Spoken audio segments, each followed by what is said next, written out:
Renungan Hari Kamis 3 Februari 2022. Pemberian kuasa dan amanat perutusan Yesus.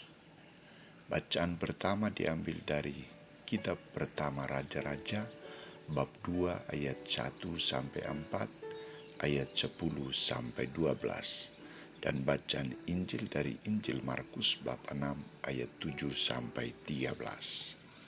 Saudara-saudariku terkasih, bila saya menyimak metode pastoral pendampingan yang dibuat oleh Yesus, sangat praktis, jelas, dan tidak membingungkan, namun berat dan butuh ketekunan dan ketaatan. Ia seorang gembala dan guru yang sangat baik dan bijaksana. Ia sangat tanggap terhadap situasi para muridnya dan kebutuhan hidup manusia. Fokus dan sasaran perutusannya sangat jelas. Ia memanggil para murid dan mengutus mereka berdua-dua. Untuk apa mereka harus pergi berdua-dua? Ada maksud dan tujuan agar mereka saling menyokong, mendukung, meneguhkan, dan mengingatkan dalam melaksanakan misi perutusan itu. Ia memberi mereka kuasa dan pedoman praktis pastoral, karena ia tahu bahwa para muridnya belum mampu untuk mewartakan sabda Allah dan mengalahkan kuasa kegelapan yang menguasai dunia. Kuasa Allah harus menjadi sumber kekuatan utama dalam tugas pewartaan mereka. Mereka harus mengandalkan kekuatan dan kuasa Allah, bukan kekuatan dan kuasa manusia. Diri mereka harus dirasuki dengan kuasa Roh Kudus. Fokus pewartaan mereka harus jelas. Ketika pergi, mereka harus mewartakan sabda Allah.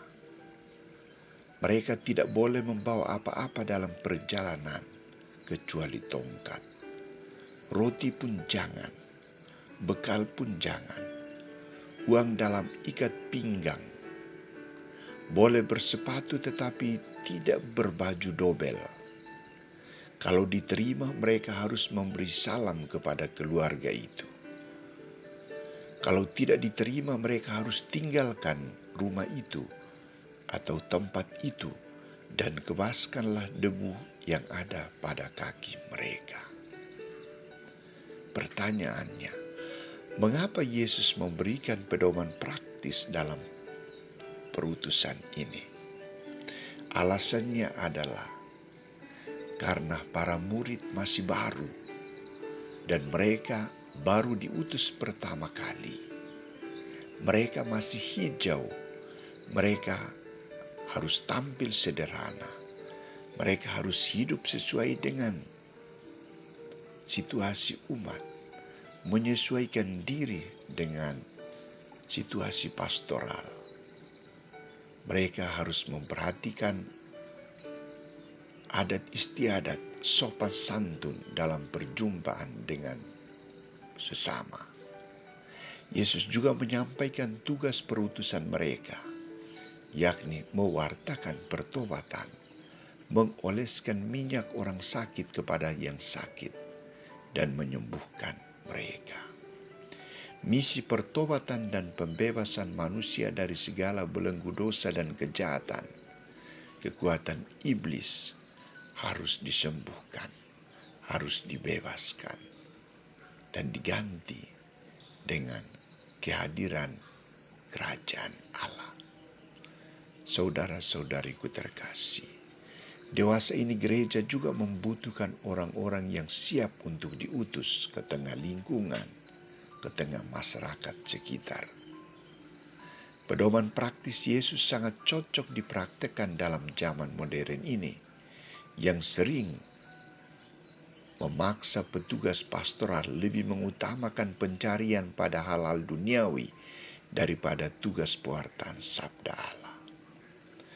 Pedoman praktis pastoral Yesus ini cocok diperhatikan Karena sering yang diutamakan oleh petugas pastoral adalah keinginan dan rencananya, bukan keinginan dan rencana gereja, rencana Allah.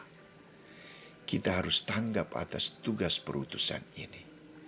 Karena dunia sangat membutuhkan sapaan yang membebaskan dan membebaskan orang dari belenggu dosa dan kejahatan yang meliliti hidup manusia. Kita harus hadir menjadi sarana kasih bagi dunia.